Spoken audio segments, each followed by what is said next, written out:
¿Y cómo les aconsejarías diversificar?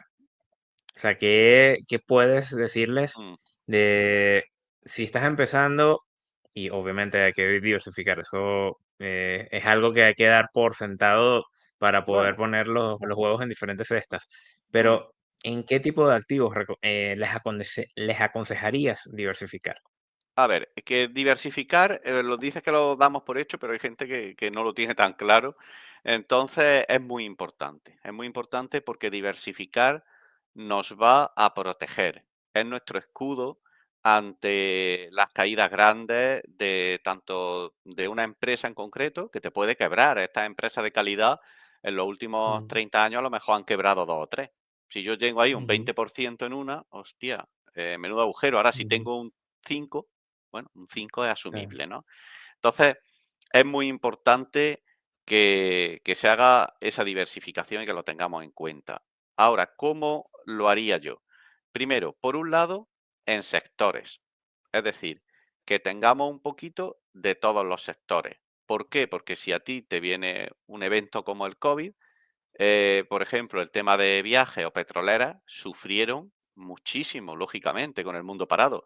Sin embargo, consumo básico o higiene, como Johnson & Johnson, el papel higiénico y todo eso, subieron mucho. O la tecnología, porque pues, la gente estaba en su casa encerrada con Netflix y todo eso. Quiero decir que, primero, por sectores, para cubrir todas esas posibles contingencias que podamos sufrir. Después, geográficamente, porque si yo tengo todo en Europa o todo en España, todo IBEX, pues ujú, si el país tiene una crisis grande o tiene algún tipo de problema, pues mi acción y mis dividendos van a sufrir mucho más.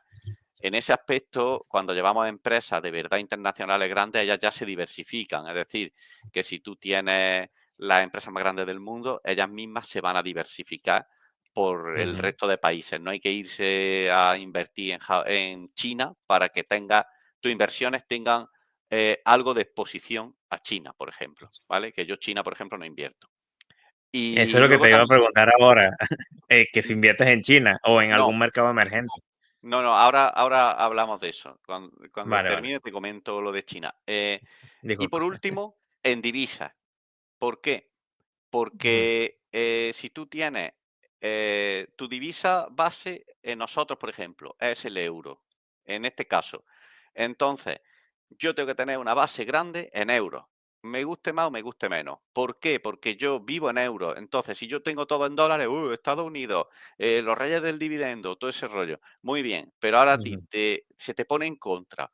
Estás en esa independencia financiera y se te pone en contra el cambio y te puede bajar los dividendos un 20% fácilmente o más. Entonces, una base grande en euros y luego en otras divisas, como por ejemplo el dólar o la libra esterlina. En mi caso estoy en dólares, dólares canadienses, euros y libras esterlinas. Me parece una buena combinación.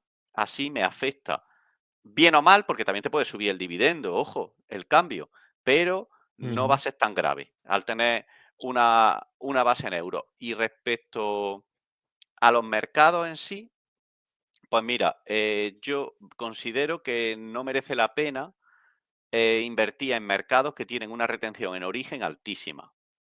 Por ejemplo, Francia, ¿no? O Suiza, porque ya Alemania. bastante, por ejemplo, sí, bastante daño nos hace la fiscalidad como para encima tener esa retención tan grande en origen, del cual solo podemos recuperar hasta, no él, hasta el 15%.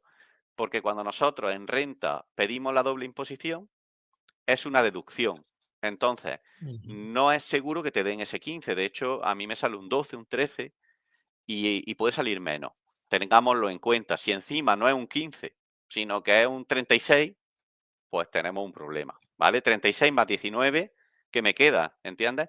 Entonces, sí, para mí la combinación buena es eh, tener en España, por ejemplo, creo que Holanda también era un 15, 15, algo en, 15.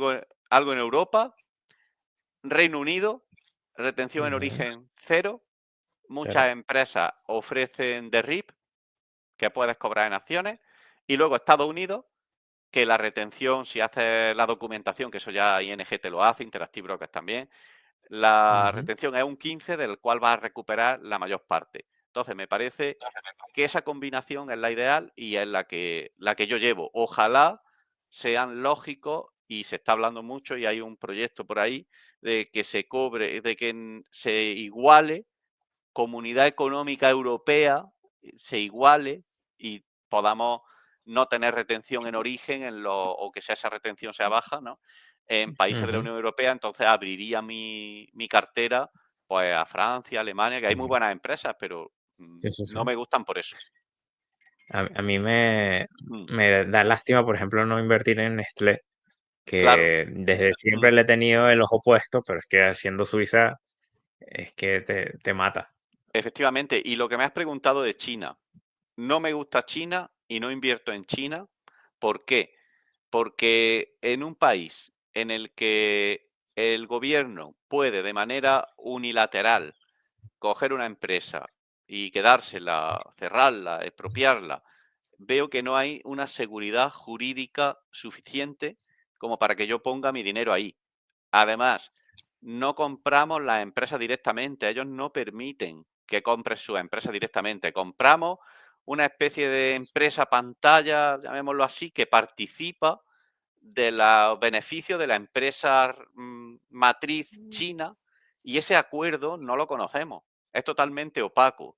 Y en Ujú, cualquier momento, además, las tensiones que hay políticas entre Estados Unidos, China, ¿quién te dice que no puedan coger y barrerse a los inversores europeos? Yo no pondría mi dinero en China. De hecho, Starbucks, por ejemplo, no la llevo por su tremenda exposición a China, que mm, ya muchas empresas que llevo están en China, pero me parece suficiente, ¿vale? Suficiente riesgo.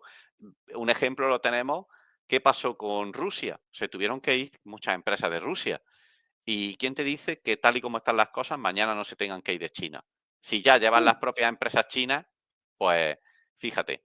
Entonces, no soy favorable a ese mercado. Creo que hay muchísimas buenas opciones para poner nuestro dinero donde, primero, no hay una seguridad jurídica.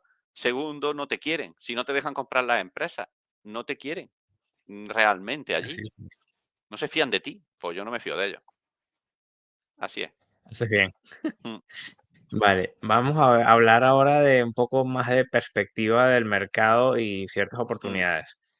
Con los tipos de interés más altos recientemente, ¿crees que la inversión en dividendos sigue siendo tan atractiva como antes? A ver, la inversión en dividendos es la leche a largo plazo y te cambia la vida y te da una renta. Entonces, ¿atractiva? Sí. Ahora, ¿tanto? Pues un poquito menos.